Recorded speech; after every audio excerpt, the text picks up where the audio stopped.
Milan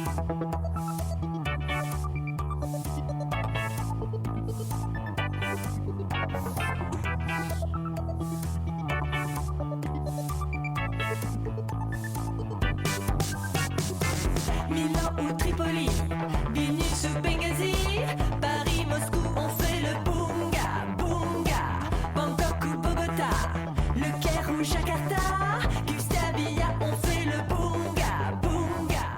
Hello. Welcome back, everyone. Welcome back to BungaCast, the global politics podcast at the end of history. That's what we're going to be discussing today. You're listening to this in January. I hope you're not having a dry January. Hope you have a wet January. I don't know.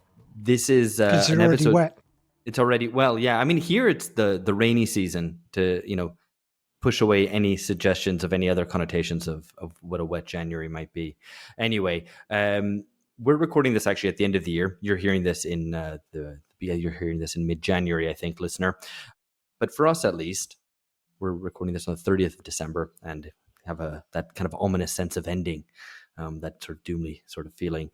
But for you, listener, that might not be the case. You will have already lived through the end. You will perhaps have listened to an episode we unlocked, a recent discussion which we've had with Lily Lynch on NATO and the end of neutrality in international relations as more countries join up with the Atlantic Bloc. That was available only to patrons, but we've now unlocked that because we think it's a good episode and everybody should listen to it if you are not yet a patron.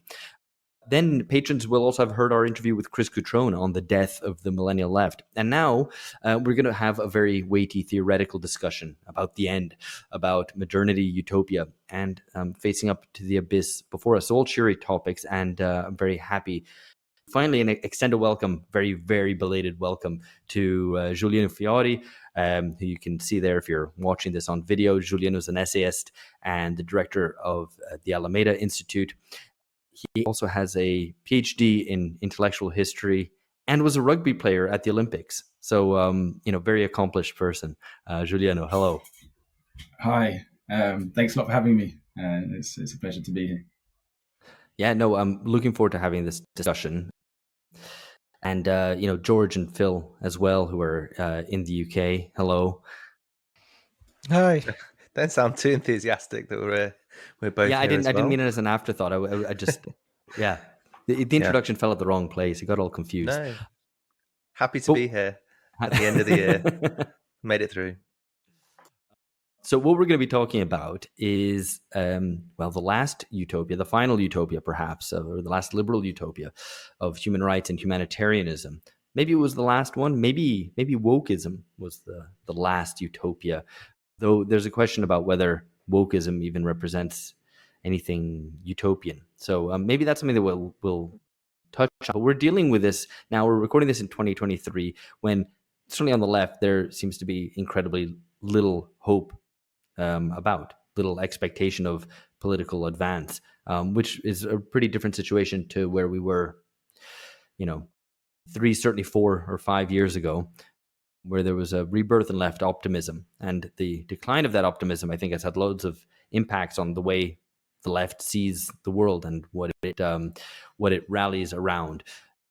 And perhaps, if we think about what the left is rallying around today, it's maybe Palestine and climate change, and that's about it.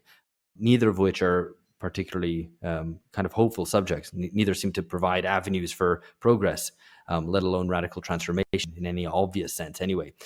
So we're going to talk about humanitarianism first, and you're going to see where this leads to, because the next section of this is going to be on catastrophe, on ending, on the sense of perhaps there being very little rope left in liberal democracy. And then finally, we're going to finish on what it means to organize around this notion of ending, something that Julian was very interested in kind of uncovering, discovering, and discussing, and has written really interesting things exploring this issue. And we're also going to ask whether, does that mean emergency politics? Does it mean circumventing democracy? What does it mean to organize around catastrophe? So to get cracking, I think maybe it's worth just setting this up. I'm going to ask this to Juliano, but also Phil should jump in because he's also written a lot on this issue, studied it a lot. What was humanitarianism? Where do we place it historically? What were its ideas? What did it represent? Well, I think it's maybe a question to which I should offer a qualified response. That is because to talk about what was humanitarianism suggests that humanitarianism itself is dead.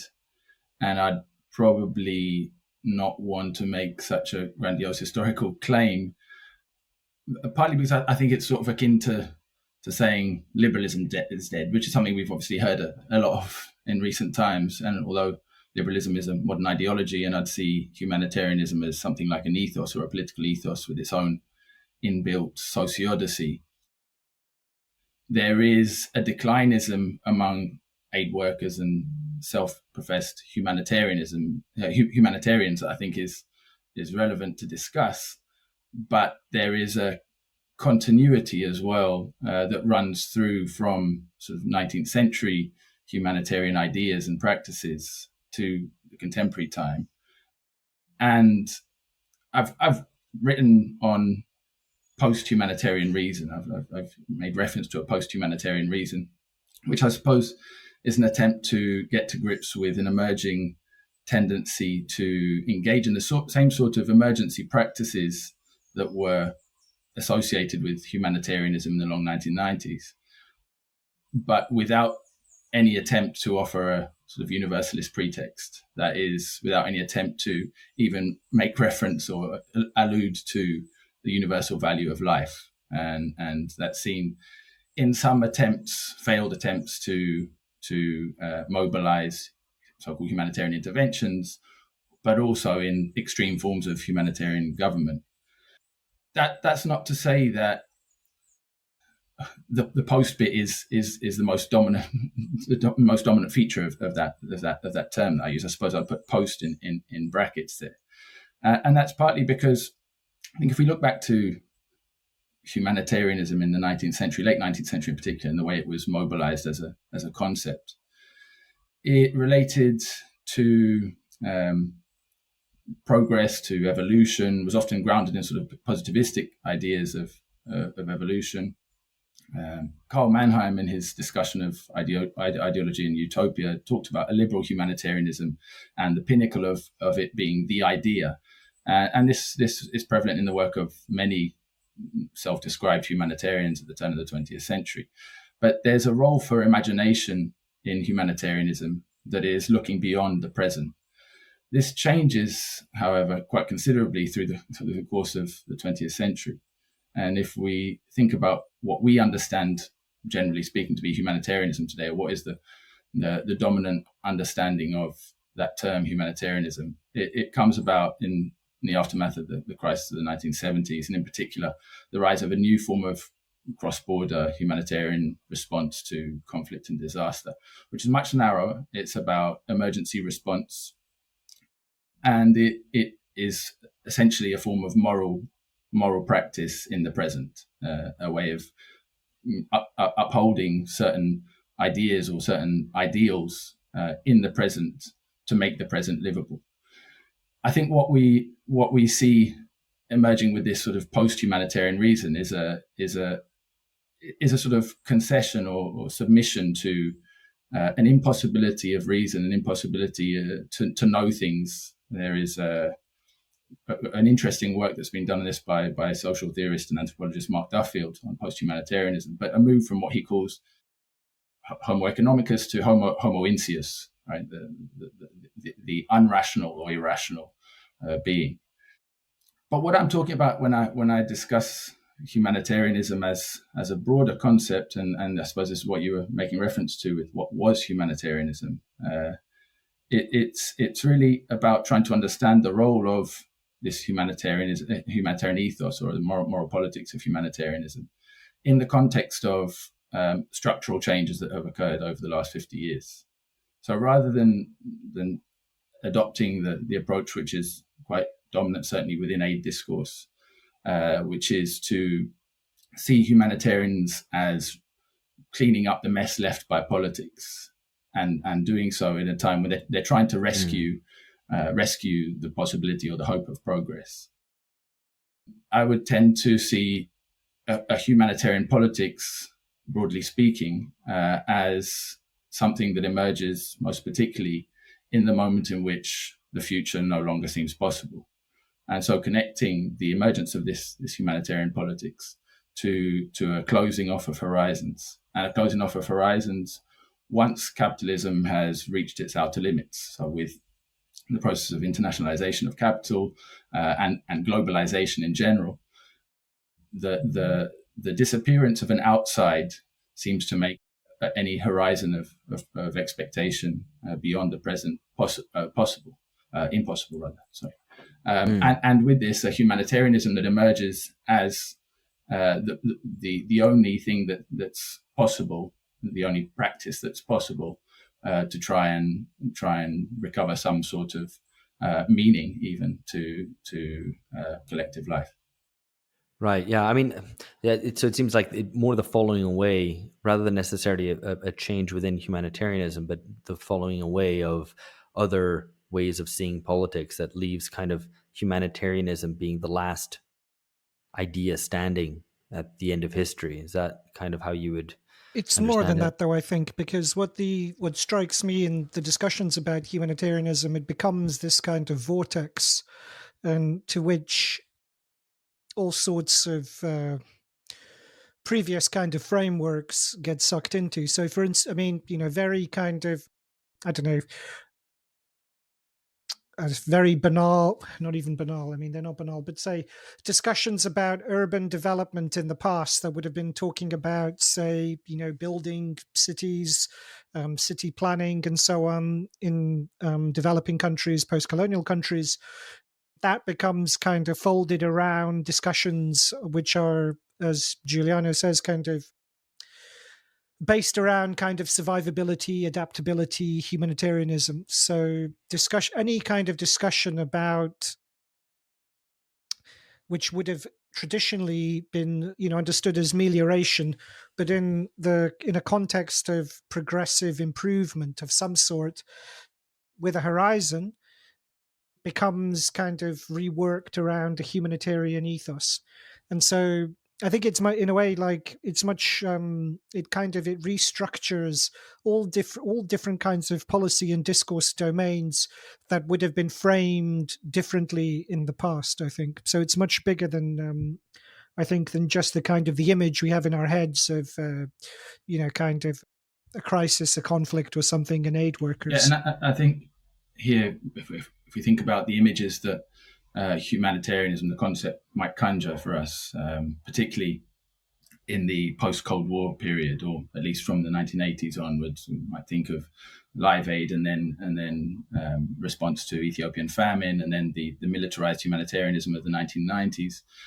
All of these are very much situated within a worldview, or emerge from a worldview that is about trying to bring the periphery, or let's say what was the third world, up to speed with the rest. And so humanitarianism is a thing that the West does to the rest. And I suppose what I've been trying to do, not for moral reasons, but for sort of for intellectual rigor and political reasons perhaps, is to try to understand the emergence of humanitarianism as this moral politics, or this ethos, in a way that demonstrates its application within liberal democracies as well. And so I talk about the society of the humanitarian minimum. And what I mean then is by expanding the concept of humanitarianism to relate it to a minimalist moral politics, is to try and think about the relationship between these activities of big aid agencies on the periphery, but also the way in which government in Western liberal democracies was responding to a reduction of expectations, and the only remaining necessity, which was to maintain some form of survival, a sort of biopolitical form of government, let's say, and that. So like well, I mean, I was going to ask. So, I mean, the decline of developmental expectations for the old third world, then kind of comes home, as it were, as well. That there's diminished expectations of first world development or advance, or at least for sections of the population who then get treated in humanitarian terms. Is that right? Yeah, well, Is that how you see it? And you've written on Brazilianization and peripherization, and I think there's definitely a connection here. And in one of the essays that I shared with you about melancholia and humanitarianism, I make the link between peripherization and the rise of humanitarian politics. But I'd also see that as working dialectically. It's not just something that is brought home unidirectionally.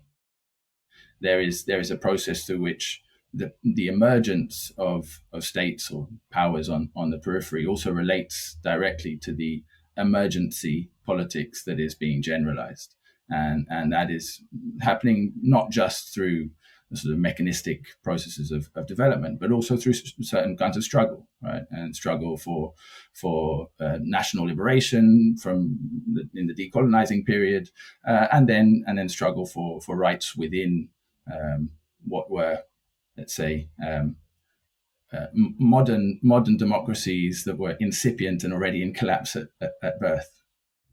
Right. I mean, has it like the mood?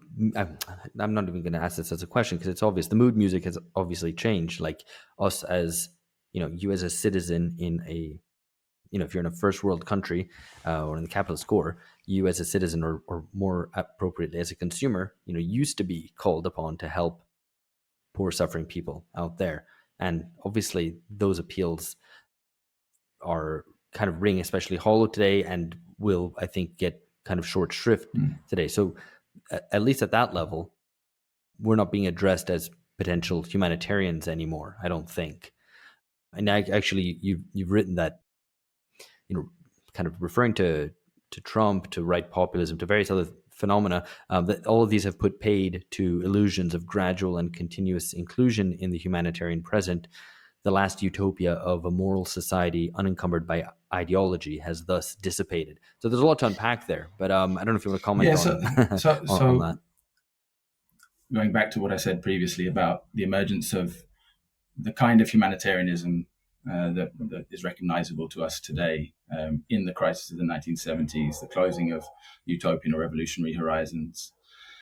Humanitarianism, for many, particularly a new breed of young, enthusiastic humanitarians, in the case that I draw upon in the essay that I mentioned, is the one of French humanitarians, in particular, Doctors Without Borders, and the move away from what they saw as ideology towards a kind of moral politics. And so humanitarianism itself became not just anti-totalitarian, but actually, because many of them were Maoists and certainly leftists at least, anti-communist to some extent.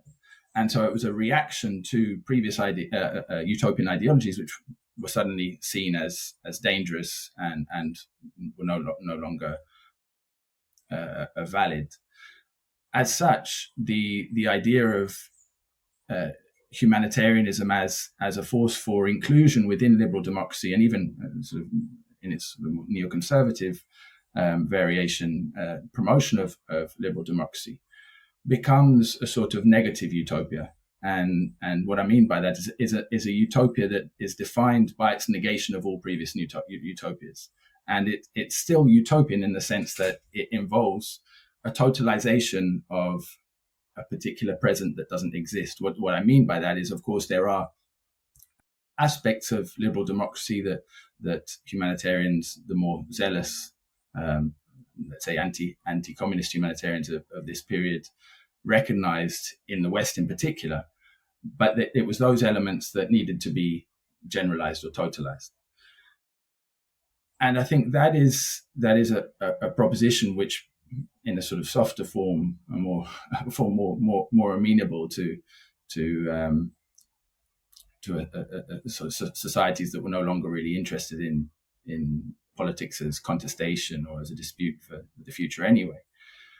That became very attractive, and it became attractive not just to centrist technocrats, but to those on the centre left and centre right.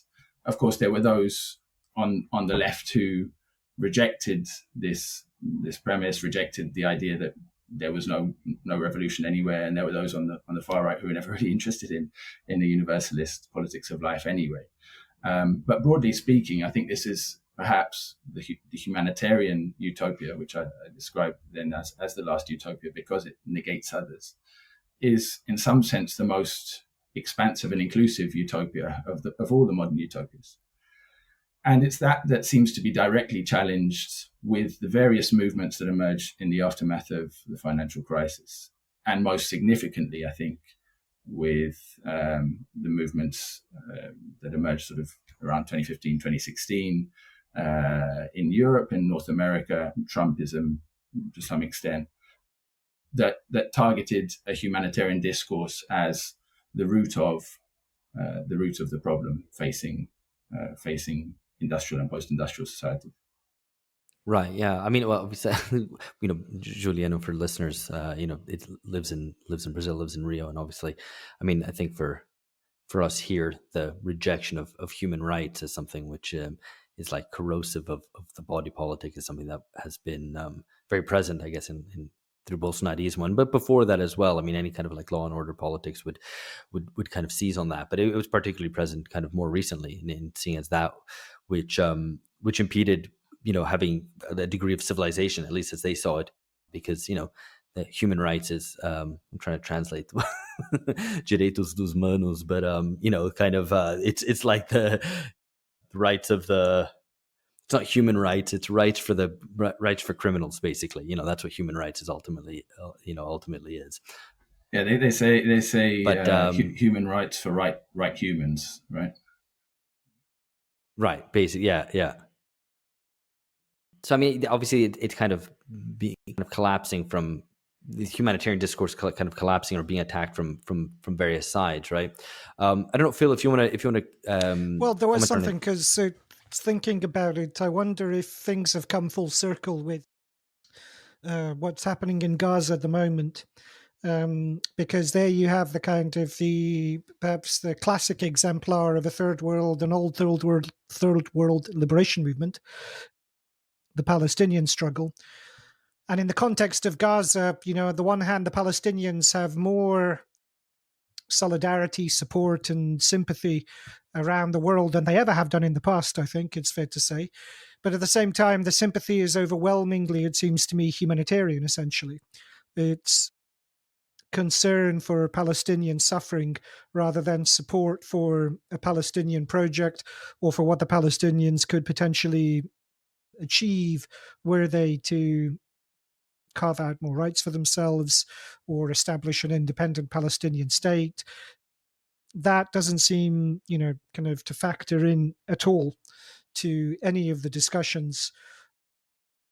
And yet at the same time, you have this kind of this empty wish, I suppose, or this kind of placeholder of Palestine will be free from the river to the sea, the slogan of so many of the marches, without any meaningful, there's no meaningful agent to kind of carry that through. It's an empty wish, kind of an empty, a placeholder for something which I think it would be fair to say most of the protesters, demonstrators probably have no kind of sense of what it would mean to give substance or to fill up that slogan.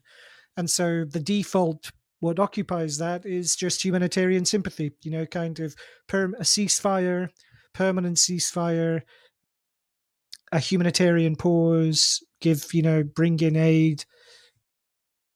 So I mean, I suppose I'd be curious to hear your thoughts, because it seems to me that humanitarianism is just kind of the period that we're in indicates that humanitarianism is still very strong, even in the kind of era in the aftermath of unipolarity, in the aftermath of globalization and so on, and to the point that it's now fully annexed an old kind of third worldist revolution, completely annexed it seems to me, and there's nothing outside of it essentially. Yeah, look, I think the first thing I'd say in response to that is I would never want to disregard the hopes for a future of any people struggling or those expressing solidarity with them. And that's despite any illusions that I might see that permeate those hopes or that might provide a sort of unstable basis for those hopes. Just because, not because I think necessarily, through force of will, a future can be invented, but that there is enough at stake, there's a lot at stake in what's going on to recognize that people often need to project through their imagination, even sort of subjective imagination, just to be able to survive in the present. The future, even in its sort of idealistic configuration, has a function in the present to keep people going. So I wouldn't disregard that. On the other hand, I recognize certainly what you're saying when you point to a sort of dead end of politics and political struggle on the periphery more generally, but in the context of Palestine. And I think placing the Palestinian struggle, the Palestinian cause, within a broader context allows us to see what might have been exogenous factors. I think if you look about the way in which Palestinian movements under the umbrella of the PLO projected ideas of a different future, of freedom beyond necessity even, that is something that starts to disappear in the late 1970s and 1980s. In fact, it starts to disappear really when the PLO concedes to the possibility of a two-state solution. And I'm not saying that with any sort of passing any moral judgment on that, but there is a concomitance there.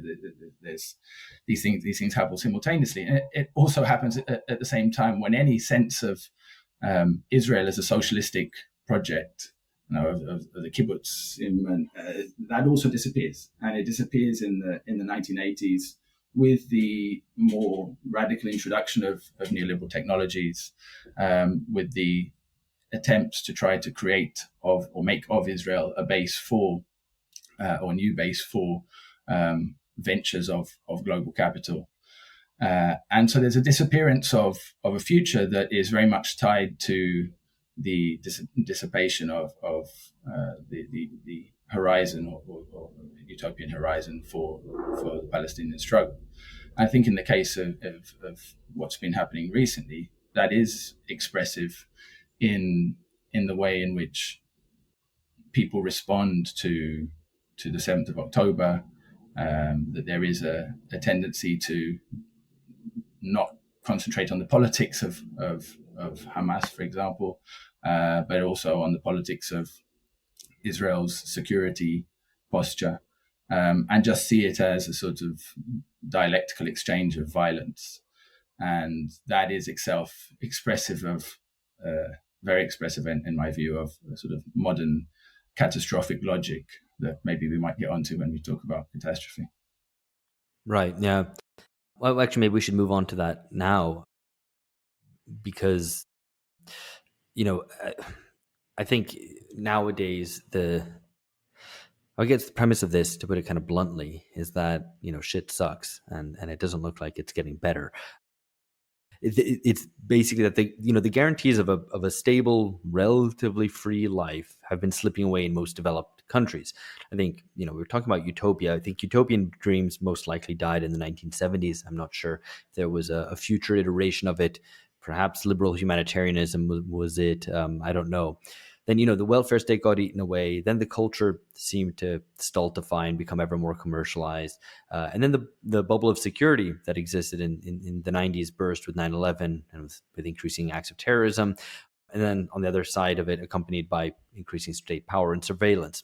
So that was gone. But, at least the economy was growing. And then the global financial crisis tore away at that as well.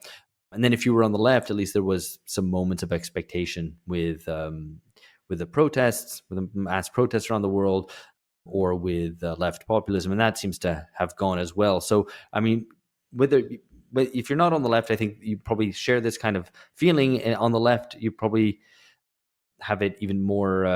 It's more intense. It's compounded, I think, by the fact that there's the contrast between some sense of hope and expectation versus what the horizon looks like now, which is to say that there is no real horizon, it seems. So I'd qualify that slightly, Alex, which is I think it's that feeling of pressure, I think, in core states is much more recent than even the global financial crash. Because I think Oh, I really agree. it's, Yeah. well, I mean, I think it's really the return of higher interest rates and inflation together that has really kind of made palpable that sense of insecurity. So, I mean, obviously, I mean, countries like Greece and Spain, in Italy, were devastated by the sovereign debt crisis that came in the wake of the financial crash in 2008. By the mid 2010s, they were under that pressure. But in terms of, and I think there was that real sense of insecurity, and you had all the mortgage foreclosures in the US. But I think really that sense that there were ways, that kind of your standard of living could still be protected. I think that is the thing that has been most Yeah. decisively eroded, particularly in the kind of core Western states in the last few years. And that's principally, like I say, higher interest rates and inflation. And that, I think, is still kind of to play out. So I suppose all I'm saying, I mean, I'm not disagreeing with the way in which you set it up. It's only to say that it's two very concrete and relatively recent changes, I think, that have really kind of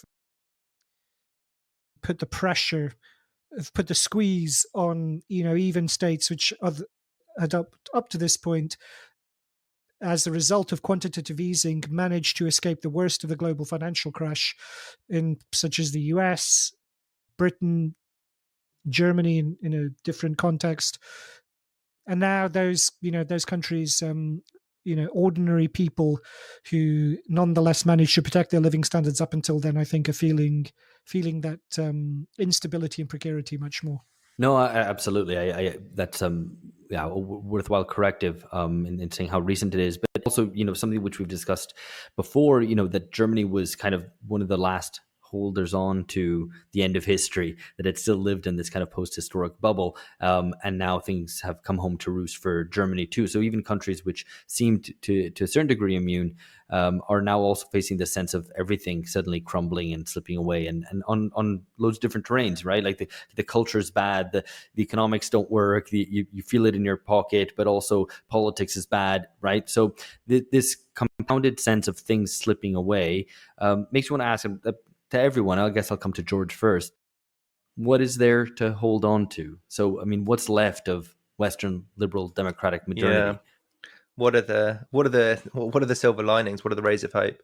I mean, yeah, it's not an easy question to answer, but the first thing that there are some good things left, and they're basically What are they, George? they're basically bourgeois rights. We still have these, at least nominally. So freedom of speech, freedom to associate, all these things which He says people are from like, England, where if you send the wrong sort of what are tweet, you the police talking turn up about? your house. Like, I mean, what we freedom have of speech? we have these things nominally, and we need to regain them substantively.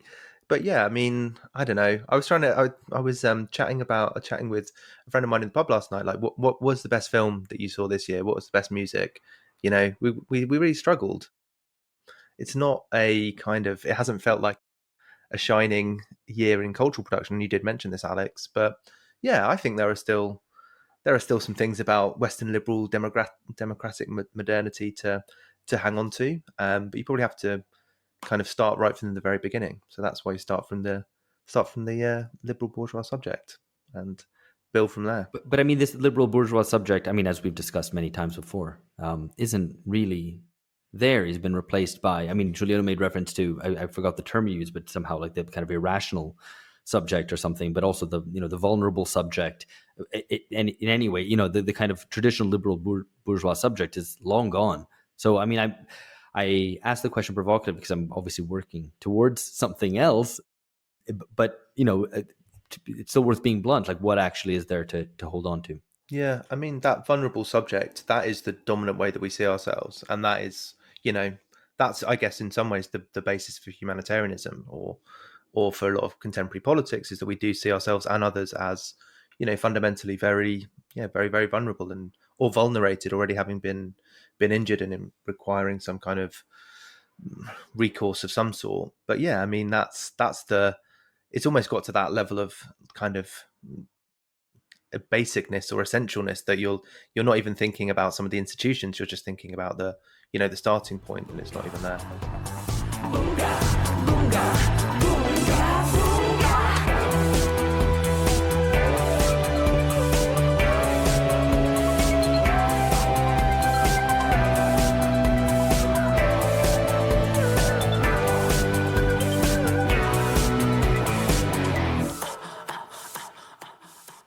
Juliano. I think the starting point is there, but I think maybe that's all there is. and this is a point that I've made in a couple of texts, that the process of the development of modernity is one that itself has proven to be fragmentary. Modernity fragments. And in fact, we can say that certainly in cultural and moral terms, but in fact, in material terms, we can also see that ultimately that is what has happened. And it ultimately ends up stripping us back to the barest form of our existence, as a bare life. And from that position in which we are naked to the world, we're forced to change our relationship to it. And I don't say that with sort of any sort of sense of a catastrophic alert, act now sort of thing, but that there is a sense, at least to me, in which certain illusions have dissipated and things become clearer. Certain ideas about even historical subjectivity, about a concreteness that would underlie certain struggles for a future, necessarily are challenged by material developments. And that forces a rethinking, even, I say tentatively, a reimagination of the way in which people organize for a future. But then I think, George, you are right. I don't think bourgeois rights have been entirely done away with. There are struggles within social institutions that are hard won through centuries of struggle, that something of them remains. And we see this even in the welfare state. I say that again, some degree of, but there are people who are fighting hard to maintain universal rights to education and to health. And that shows that we're not absolutely dead yet. And from that, there is always some hope. And in fact, from the destruction that takes place of those, the destruction of those institutions, there is also, I suppose, dialectically, a hope that is built into that process, and that is ultimately a modern process of progress to some extent.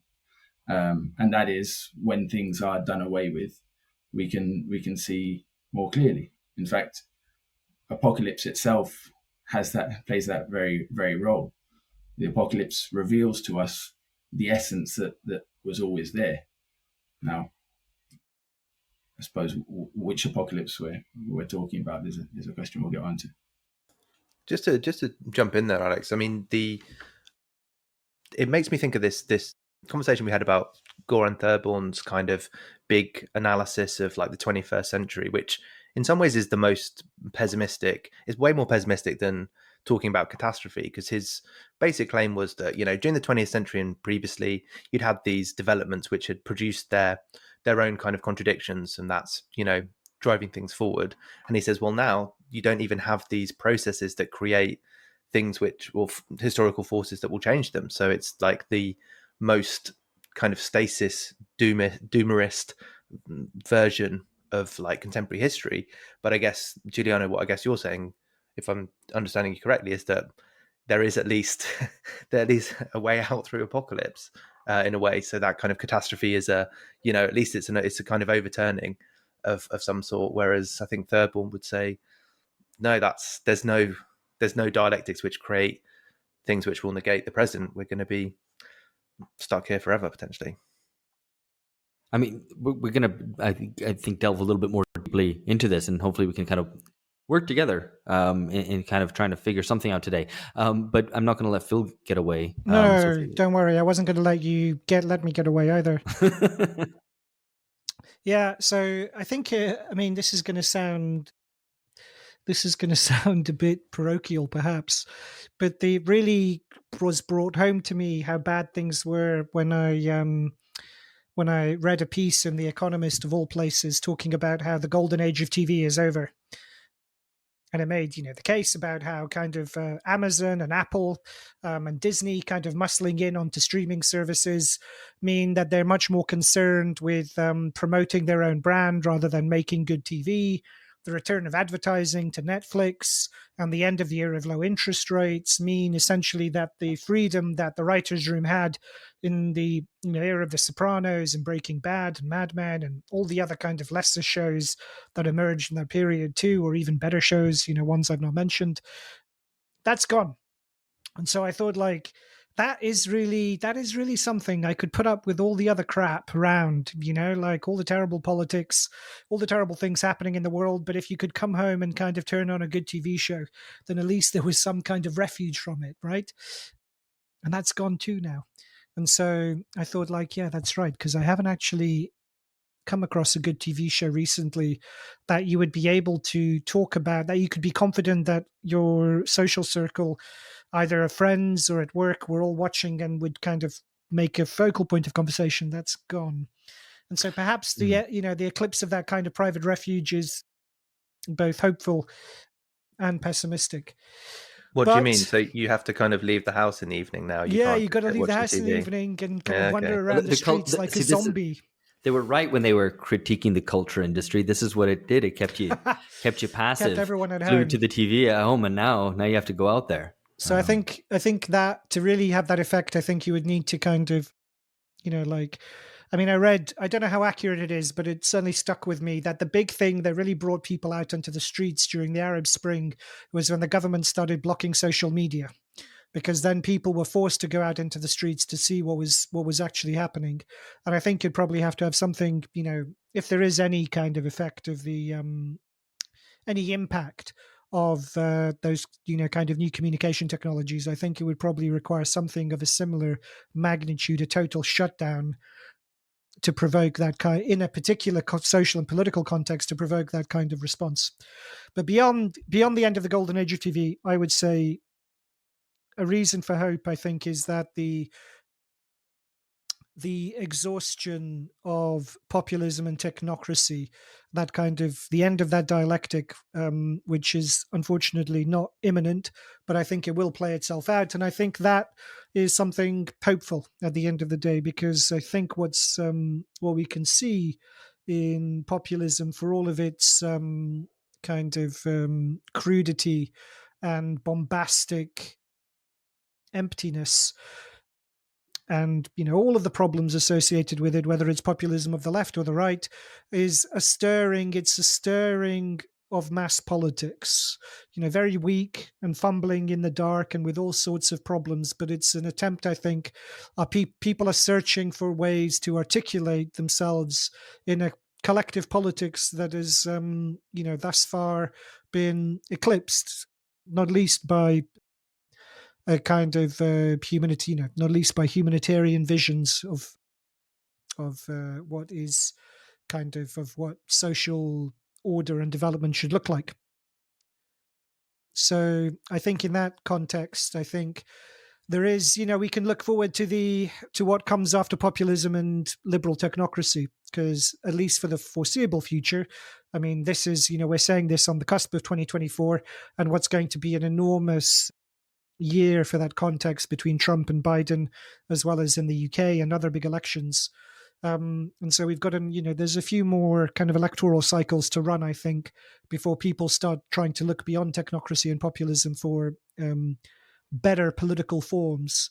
But that seems to me broadly, kind of that it has possibilities once that cycle begins to exhaust itself. Yeah, I mean, well, I don't want to sound anal, but I mean, I wasn't trying to get to what we might be hopeful for, but what seems like the collapse of the West, the collapse of modernity, whether there's any kind of line of continuation that even, we don't have to, we know the politics isn't good, but that there might be something deeper, sort of engine of modernity, which throws up new forms. And I mean, I say the West, but if you think about it, like there's not really much to hold on to when you're looking at China. I mean, there's an incredible growth machine there, which is able to pull along maybe other countries, and at the very least, kind of disturb previous arrangements, which maybe is good, but maybe isn't. So you're just holding on to the fact that stuff is changing. But as a civilizational example, in some ways, it's far more scary than the West's own retreat from liberalism and democracy, in terms of the kind of degree of surveillance that it represents, and the way that I think Western politicians are tempted to imitate China. So, I only say this as a way of kind of maybe a bit of throat clearing, but say, we talk about kind of a moment of like the decline of the West, but, it's not relative economic decline, perhaps political and in kind of hard power terms. But as a civilization, it doesn't seem to be like a question of just the West. It seems like a kind of a global experience. But who knows? Maybe they're making good TV in China, so it's all right. Alex, I'd be interested to hear actually what Phil sees as coming after the dialectic of what we call the dialectic of technocracy and populism. Are you saying that you see hope emerging from perhaps the hyperpolitics that might push through that dialectic? I asked that, well, you referred to cultural forms, and it seems.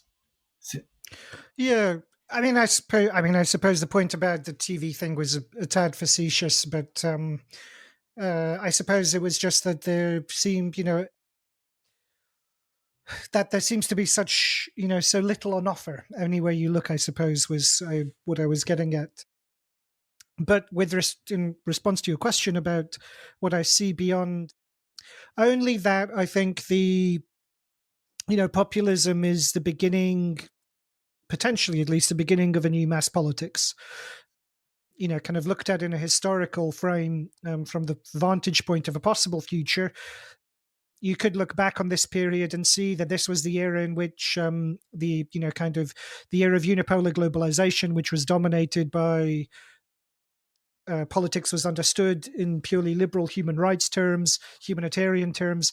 As that era falls apart, and partly under populist pressure and electoral revolts that take populist forms, that you get the people are searching for new ways of collectively ordering their life. And so when they realize that populism won't provide the answers that they're looking for, and that's a process which is a process of social learning. It's not sufficient for just having a theoretical critique of populism. People, I think, need to learn that the promises are empty or limited, that people will begin looking for other kind of ways of doing mass politics, which are better than populism.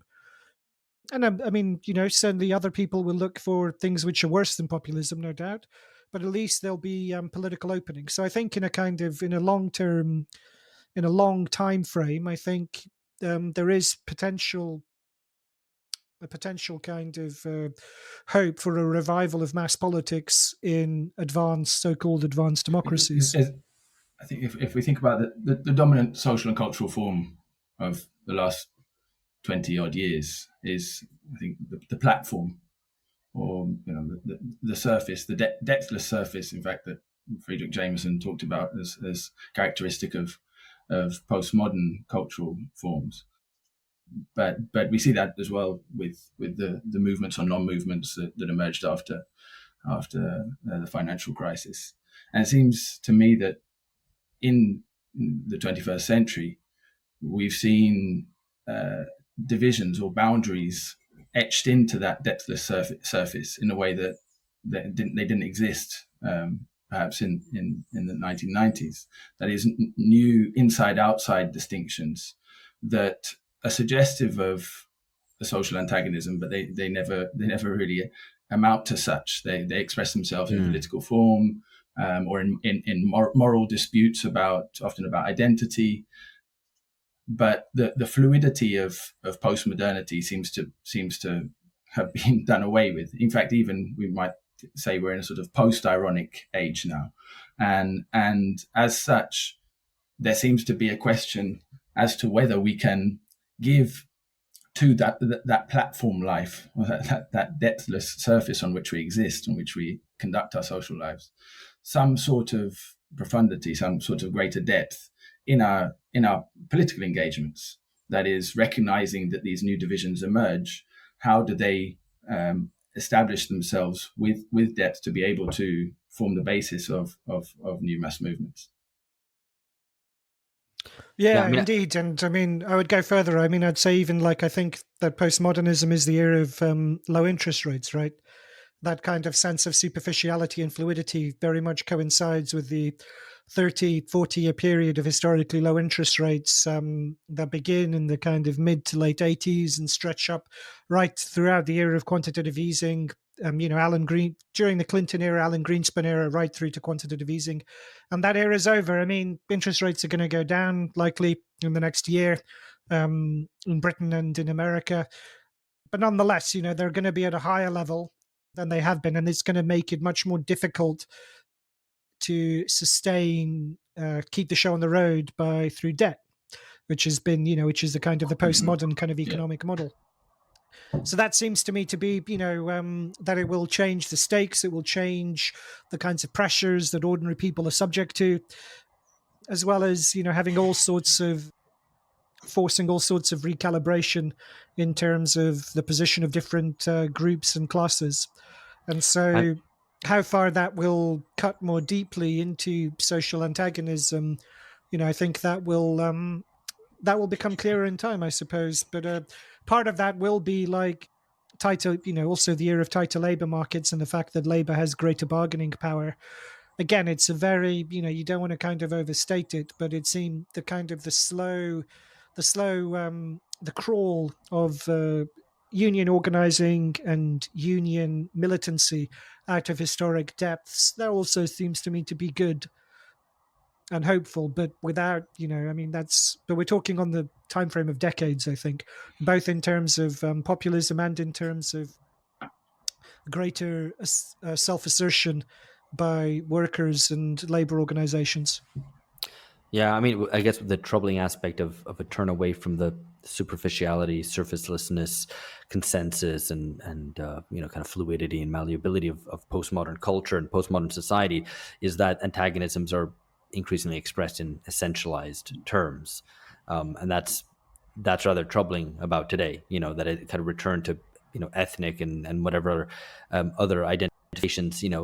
I think, there's a bit, not to get onto this, but there's, the debate even amongst trans, whether trans is all about fluidity, about being one thing one day or another thing the next, or actually really about an essentialness, about I essentially identify as this inside me, and therefore I need my body to conform to that. And I kind of think it's the latter, and so there's lots of evidence of this turn to essentialism, which I think is a lot more troubling because it would be suggestive of an end to any kind of Enlightenment universalism, especially because it's kind of across the board. The right does essentialism, of course, obviously, but the left does too.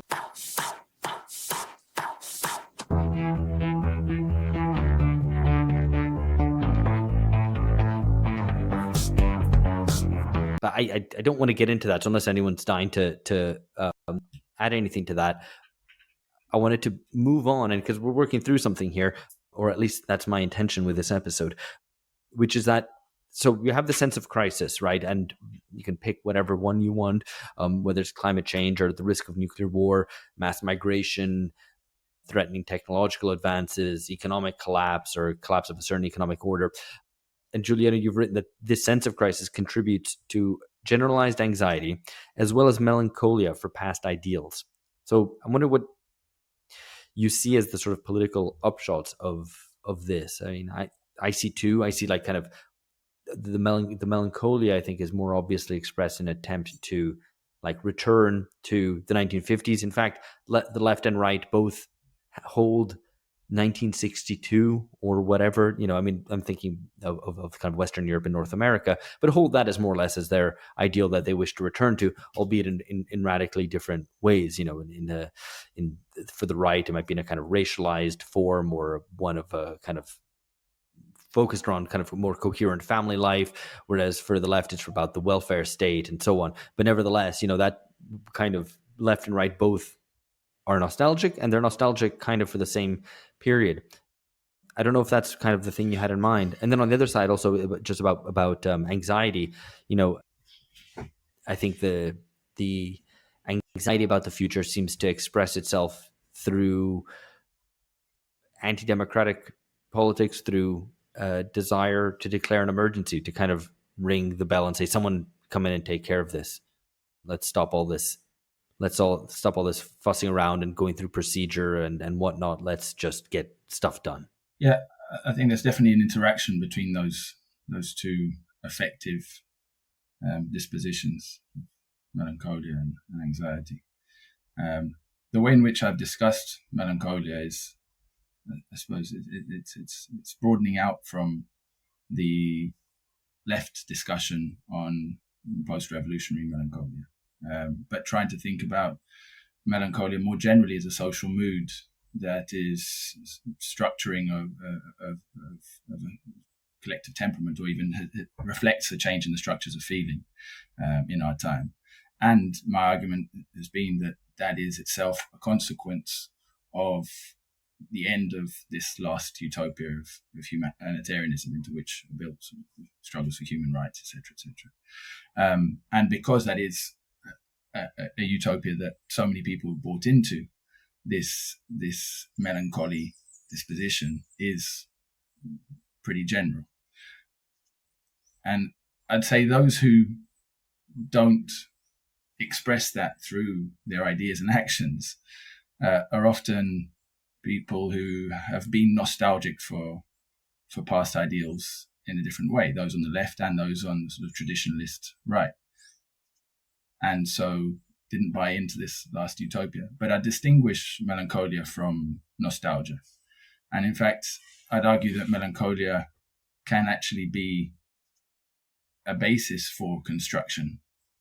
It is from different psychoanalytical perspectives, a disposition that reflects a loss of something, an object loss, according to Freud, an object loss that is withdrawn from consciousness. So it might well be a loss of an object that we never actually held on to, such as a utopia. The ideal of the utopia was never ours in the first place, and we lost it, and we engaged with that loss in a melancholy fashion. But from that position, Freud then sort of revising his ideas in Morning and Melancholia, then talked about the way in which melancholia can contribute to character. But certainly it would seem that it provides a position from which one can look to new possibilities. It's not necessarily backwards facing in that sense, like nostalgia is, but it does potentially pacify for a period. And I think it then interacts directly with forms of anxiety, which are more perhaps reflective of an emergency politics, the pressures of hyper-productivity, the precarization of work and remote working, and people not knowing when they're supposed to work and having to work at different hours, and the expectations imposed upon people by social media, etc. I think that's a slightly distinct thing, but that melancholia does feed into.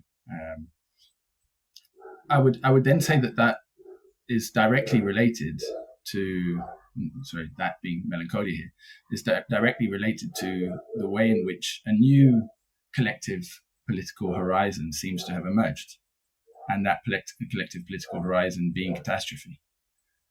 And so I've talked about a time of catastrophe that we are now living in, and when I make that.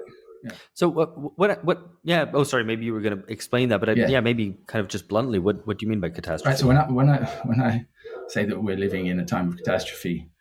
It's not a sort of hysterical, shouty claim. I'm not writing in caps lock or putting an exclamation mark at the end. It's not sort of attempt to mobilize people to action, sort of thing. You know, look at these things; they're really happening. We need to do something. In some sense, it's a reflection on that disposition of people recognizing something, imagining something collectively, and thinking that we need to do something. But it also strikes me as obviously and even shamefully parochial to think that it is one's own time in which the end will happen. And of course, we should be so lucky, you know. Well, there have of course been apocalyptic or catastrophic imaginations that have formed in different moments of modern history. In the Romantic period, and just need to look at the number of works of romantic art and literature that were entitled "The Last Man," and the ways in which even ideas of anthropogenic climate change were discussed, the Malthusian ideas of overpopulation and reaching the period in which there would be a war over hunger and those sorts of things. Karl Jaspers in the early 1950s talked about the difference between an imaginary conception of apocalypse and the real possibility of the end of the world. But that in itself would seem to suggest that we are, through our own objective analysis, able to say, no, this thing is really happening now. However, the emergence of a collective imagination of catastrophe, be that in the form of ecological collapse, nuclear holocaust, or in fact just more generally a collapse of modernization, the disintegration of the base for the pursuit of modern ideals like the work society with rights and welfare, etc. That collective imagination doesn't emerge from nothing. So it also emerges from facts. It also emerges from scientific developments.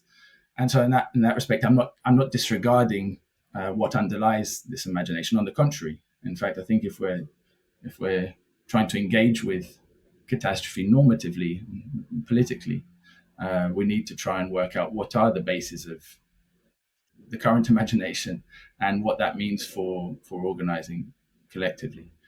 So what I'm then doing is, it's not also a positivistic claim about catastrophe. It's perhaps me pointing to a psychosociological observation that we see in our art and our literature, in our music even, catastrophe everywhere.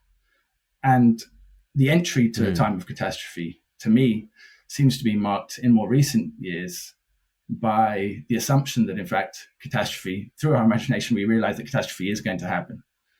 And so we start to embrace collectively a politics of spoliation or a politics of destruction, voting in politicians who are ultimately telling the truth. And Bolsonaro is a good example.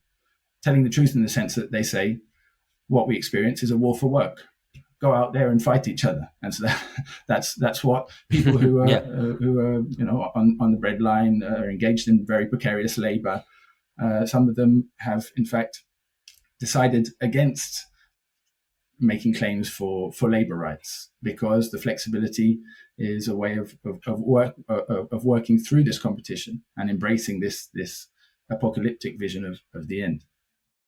Yeah, which is something that we discussed on this podcast in relation to Argentina's new president, Javier Milei, where there's also a kind of certain appeal to amongst the kind of perhaps the most precarious of a kind of dog-eat-dog libertarianism. It's a way, as you say, it's a way of working through that. I mean, I'm when hearing you talk about kind of apocalypse and the sense of that it's, your understanding of catastrophe being not a positive claim that everything is going to explode or implode or fall apart, but that we have collectively a sense of somehow impending catastrophe.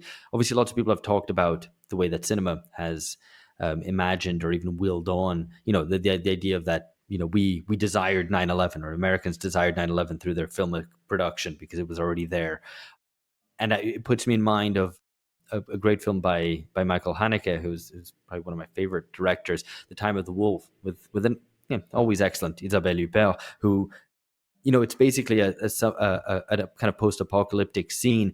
But unlike Hollywood, which somehow always imagines something heroic emerging out of this apocalypse, I mean, sometimes literally a hero which leads kind of the people to some form of salvation, it's just grim and kind of in some ways unspectacular, and it's slow and grinding and barbaric, but just kind of, you don't really like anyone in it, and it's people behave in immoral ways. There is no moral kind of heroism that emerges through these desperate conditions. In fact, it leads to a moral lowering, the moral kind of moral decay, I guess, amongst people because of the scarcity and the trying conditions into which they're put, that it becomes a war of all against all. But not even in the kind of crazy, zombie slasher kind of mode. It's just kind of slow and grinding. Anyway, the point of this is that I think, one, we should maybe recognize that more. I guess we should look that in the face, because the temptation of apocalypse and imagining catastrophe as somehow being redemptive is the fact that it isn't, and that like redemption won't emerge from the catastrophe we imagine that the culture industry keeps telling us is what is, what's around the corner, and is suggestive of us desiring even that apocalypse to happen. So I wonder if that, I mean, I don't know if that runs against what you're saying, or against it. Whether we should be honest with ourselves that there is not going to be any salvation through some great emergency. Yeah, that's a point that's been raised by different catastrophists of the 20th century, and most notably perhaps Gunther Anders, who talked about an apocalypse without kingdom. So the apocalypse that reveals, but at the same time there's nothing after that. There's no kingdom of ends. I tend to draw a distinction between catastrophe and apocalypse. Apocalypse being a revelation, and a revelation of an essential truth that exists within, and I connect the development of modernity to catastrophe, in particular through the development of technology and the role that technology has in showing and demonstrating the process of development to us.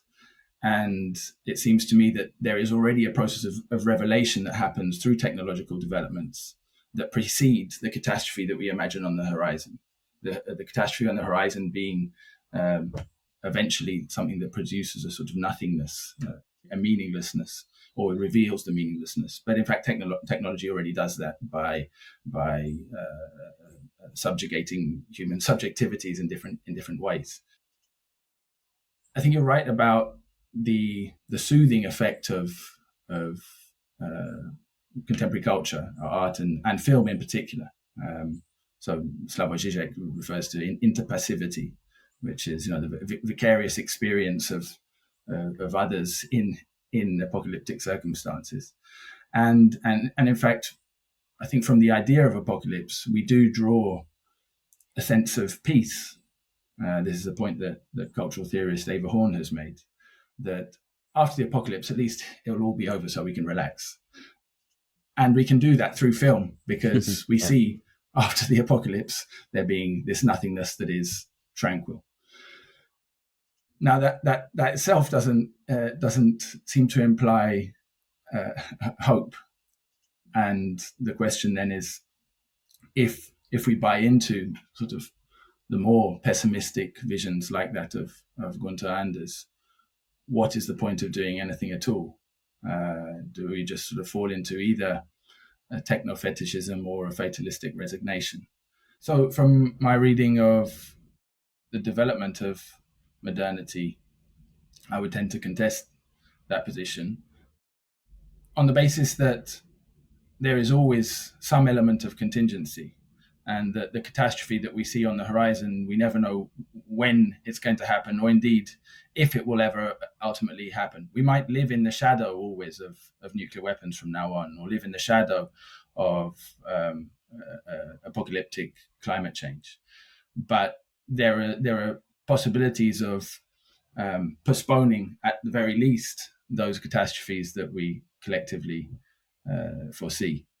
And there it's, I suppose, necessary to think through the continuities and discontinuities of modern development, of the contradictions of progress, and progress as a sort of an antagonistic pole to catastrophe in some sense, to be able to work out what are the forms of organization that might lead to an imagination that could push back the catastrophic horizon beyond some other form of future.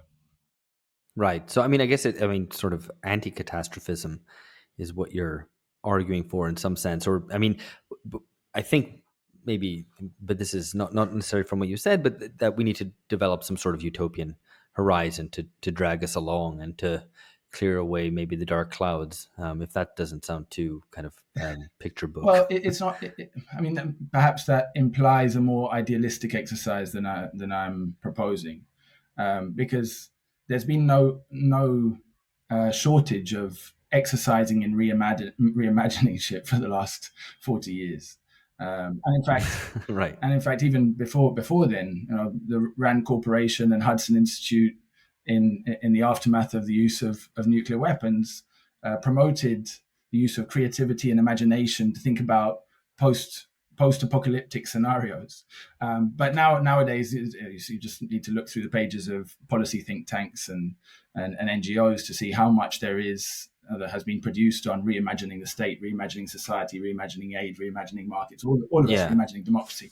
And I see that as part of, and sort of this futurology, the foresight exercise, as part of an epistemological posture, which is sort of the one that I was talking about before with my reference to Mark Duffield about Homo insius, the unreasoned or irrational being, our incapacity to think through risks, and then our concession to the risk society, and in contradiction then to the claims of Giddens, for example, about us being able to invent the future through our management or mitigation of risks. I would see all of this as part of an exercise in securitizing the present.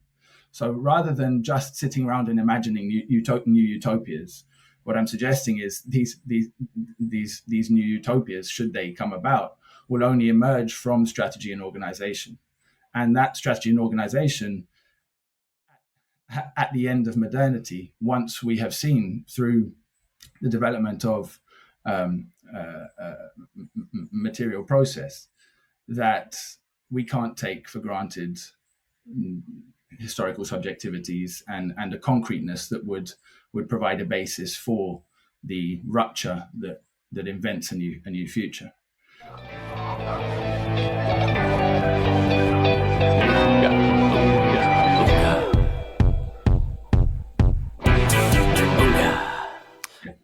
So, I mean, let me take an idea which was very present in the last episode that we did with Chris Catrone, and George, I think, suggested that we kind of discuss this, in fact, because, I mean, it's basically the question about the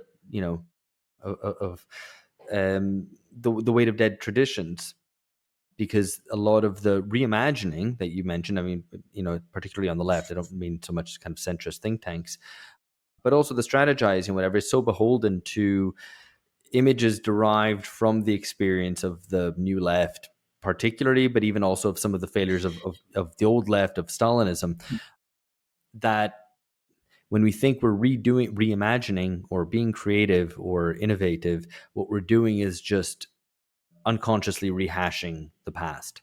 And that's part of the stuckness of politics and stuckness of left politics, which is that it takes as the touchstones of left politics actually what are moments of failure or products of failure. And so, I mean, so in terms of if we're going to be serious that it's all fucking over, right? That like modernity as we knew it, 1789 to 1989 or whenever you wish to date it, but the kind of so much of it is over. Certainly the 20th century is over. We should forget, I don't mean not learn lessons from, but kind of really the 20th century is very much over. We don't belong to that period anymore. Perhaps we need to think more about the 19th century or maybe not think about the historic parallels, but I mean that fundamentally we're in a situation where capitalism still exists. There's elements of modernity that still persist in terms of the contradictions and crises of modernity are still kind of ours. In fact, a lot of what we see in terms of irrationalism today is itself a kind of very classic crisis of modernity sort of manifestation or symptom. But that we, I think, how kind of trying to take seriously this idea, the idea that I think is associated with what you talk about in terms of catastrophism, which is the end of modernity, that then we have to return to 1806 or return to, I don't know, but effectively that we kind of wipe the slate clean with a lot of the accumulated tradition that we've picked up, because maybe none of that's useful.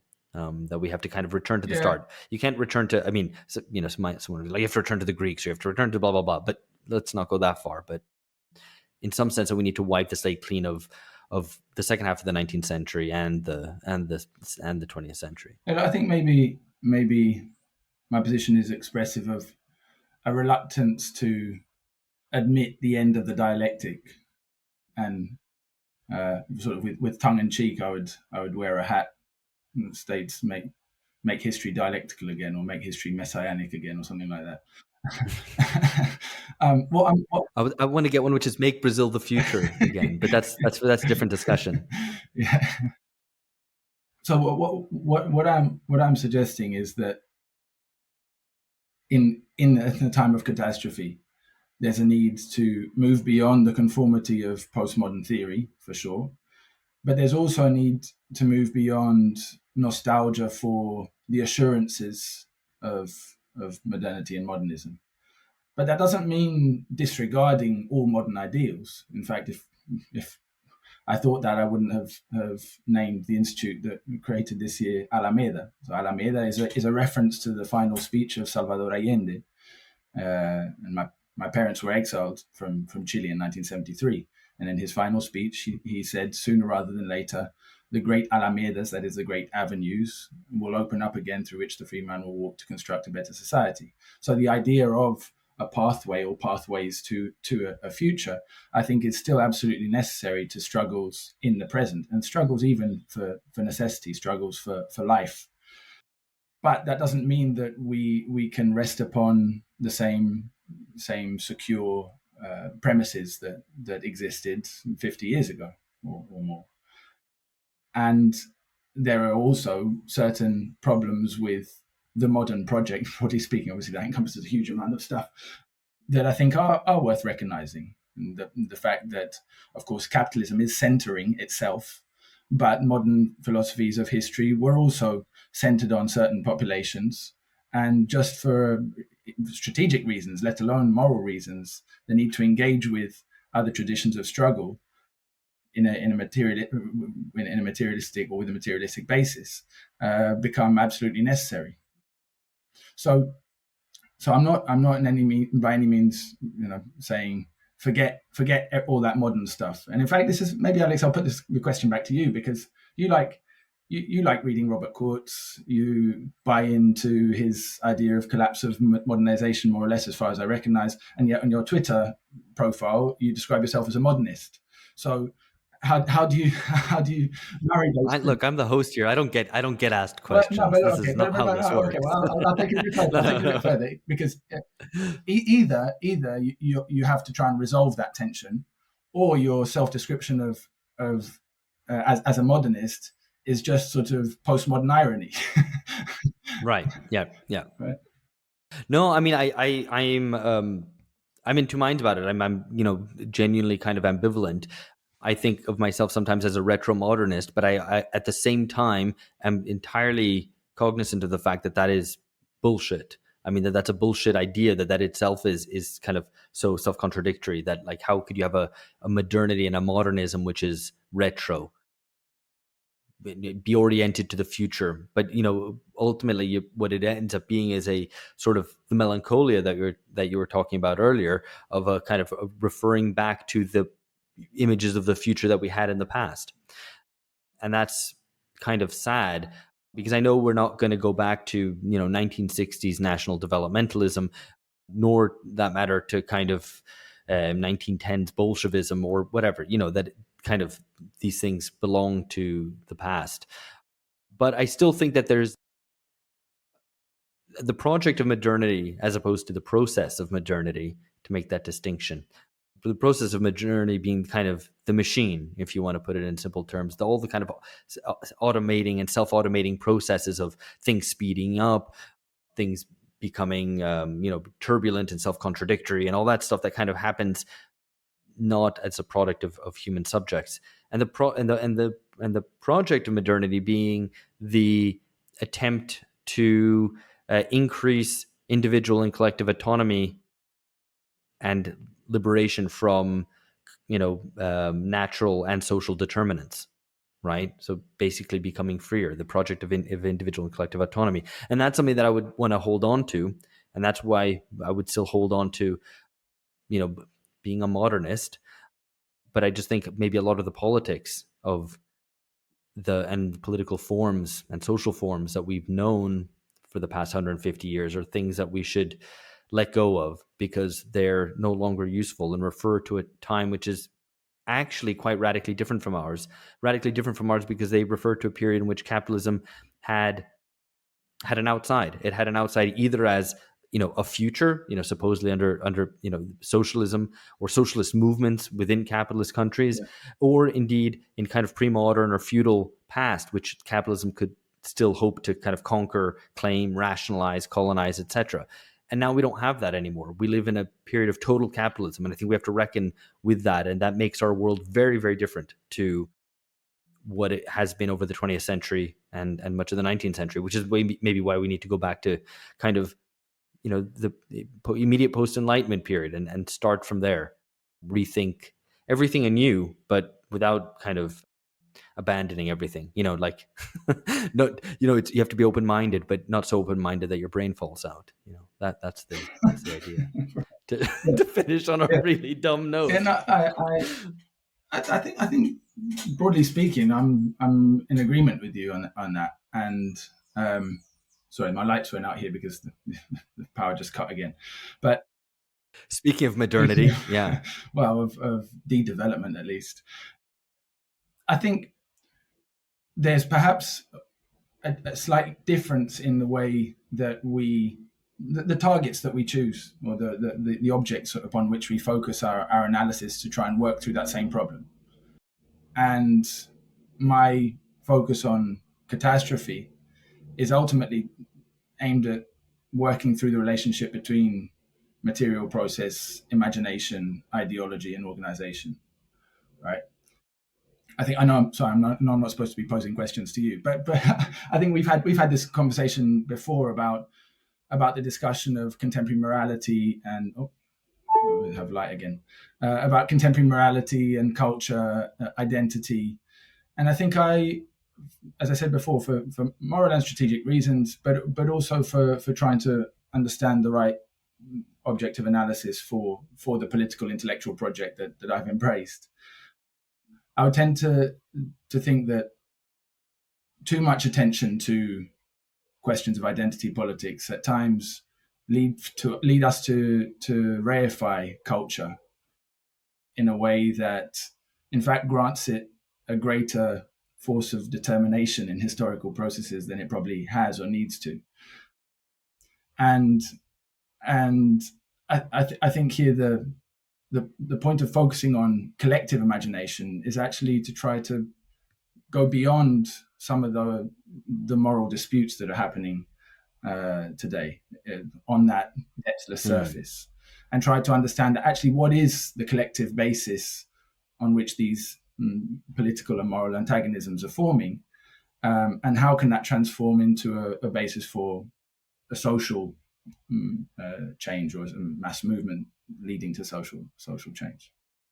All right, very good. I think, to conclude, there are still people out there who want to be more free, and we should work with that, I guess. Yeah. All right, unless anybody has any final points, Juliano, thanks very much for coming on. This feels like the beginning of a discussion, which we then have to kind of take on at a future point in time.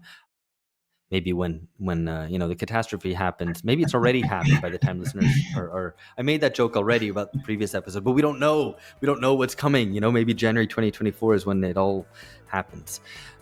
Anyway, let us know, listener, if all has happened. Communicate to us from the future. All right, listeners, thank you for being with us. Juliano, thanks again for joining us. We'll do this again. George, Phil, thank you as well, and catch you next time. Thanks a lot. Bye-bye.